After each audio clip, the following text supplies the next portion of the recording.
Good morning, everyone, especially those who are watching live, either in person or digitally on the West Coast. It's still a part of the morning in the East Coast, so good morning to you if you're watching live, and hello to anyone who's catching this asynchronously on Facebook or through the Temple Beth Am podcast. Here we are, another opportunity for us to grab hold of some moments unimpeded, at least for a few minutes, as much as possible, by our to-do lists, by preparing for whatever needs to be prepared for. This is a moment or an extended moment of the type of selfishness that is beautiful. It's not selfishness to the exclusion of others. It's feeding oneself and only oneself so that you might later on in the day be a person more capable of being giving to others. We often talk about this paradox of meditation. If you approach it too utilitarian, too much as a pill that you take in order to transform your mood or turn yourself into someone that you're struggling to be, it loses its power.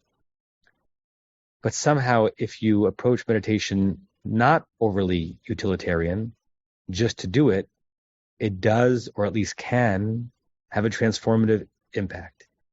You somehow can't expect or want it to, but I think over time, and sometimes even in a individual dose, there is an evolution.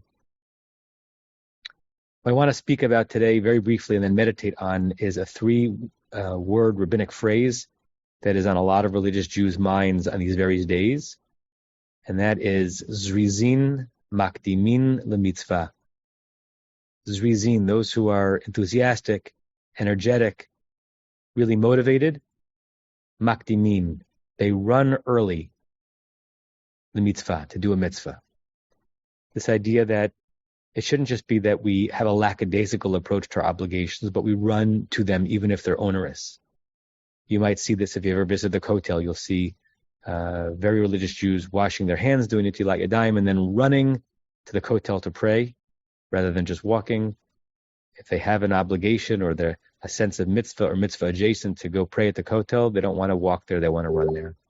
And the reason why it is on our minds right now is because in many families, including ours, the tradition is right after you break the fast in Yom Kippur, start putting up the sukkah, because that is the next calendrically obligated mitzvah for a Jew. There are plenty of non-calendrically obligated mitzvah for a Jew every day, and Shabbat comes in between. But after Yom Kippur is done, the next big thing is Sukkot. Don't wait. Don't be lackadaisical about it, but run to do it. So most of our Sukkah was up by 9:30 p.m. on Wednesday night. Hitting just a second. Okay. So I want to convert that idea of rushing to obligations into something that we can meditate on and maybe even alter our own sense of duty. So I want to invite you, if you have not already, to close your eyes. In the first part of a meditation, it's not about the words or the idea or the frame or the prism. It's just about allowing yourself, and it's allowance, not a force. Allow yourself to be immersed in a meditative mode. Really think about this as a permission to let go, to fall, to descend, or for some people, a better image is to ascend, to soar and to fly. You're not forcing it. You're not coercing yourself. You're not even coaxing. You're permitting. It's a release of binds, not a pushing towards anything. It's as if with every breath every intentional awareness of your body, one strap, one cord that was tying you down or tying you up is released,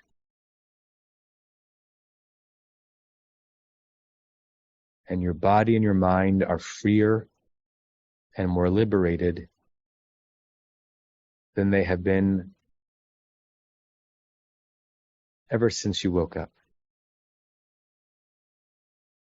Particularly if you meditate relatively early in the morning,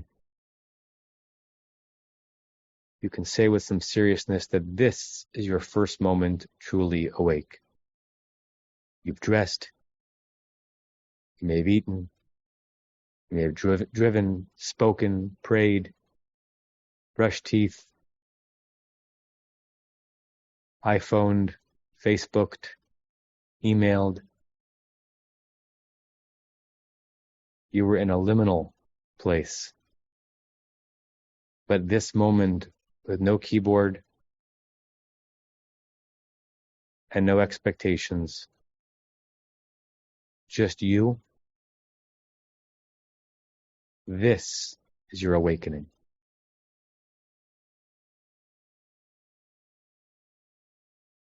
For the next few moments, to quote one of my dear teachers, there is nothing to see. There is nothing to do. There is nothing to want. There is nothing to see. There is nothing to do. There is nothing to want.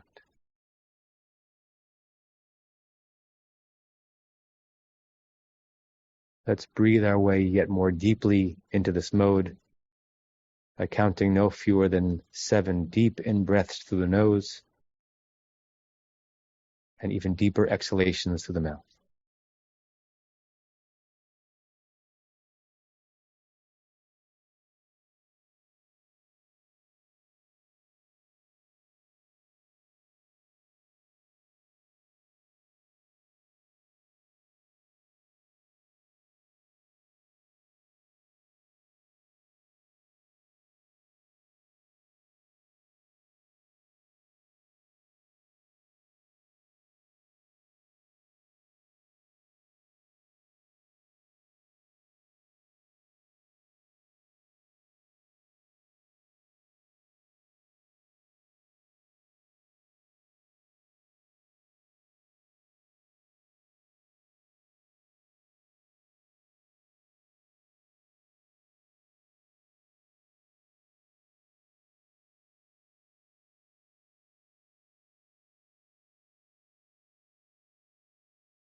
Zrizin makdimin lemitzvah.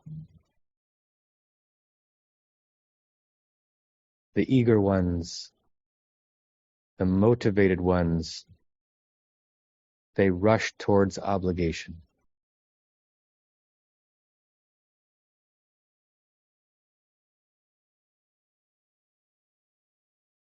See yourself as a zariz, even if you know there are parts of you that push against it.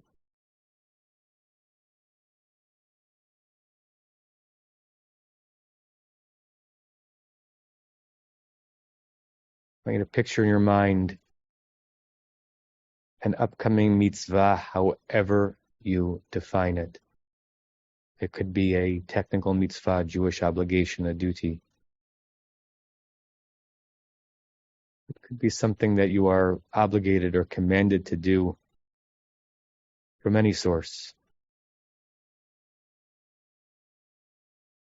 An expectation, a burden in front of you. One that you might shy away from because it's too hard, It's unpleasant. You lack confidence in that. You don't know how it's going to turn out. You have doubts even about whether or not you should have to do it.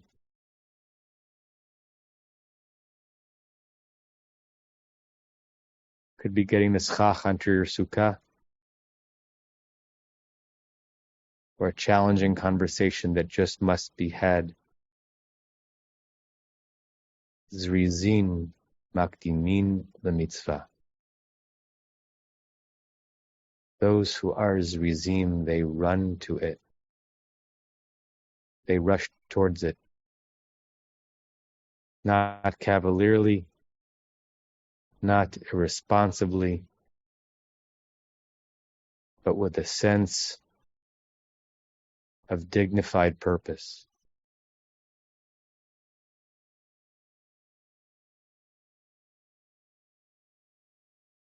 You are a zariz. And you're also the opposite of a zariz, because we are a bit of everything inside us. But can you locate the voice, the spirit, the zest of the zariz inside of you? Looking ahead towards the next obligation, the next mitzvah, with alacrity, with an excitement to accomplish it. Zrizim makdimin lemitzvah. Zrizim makdimin lemitzvah. Zrizim makdimin lemitzvah.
And when you're ready, you can open your eyes.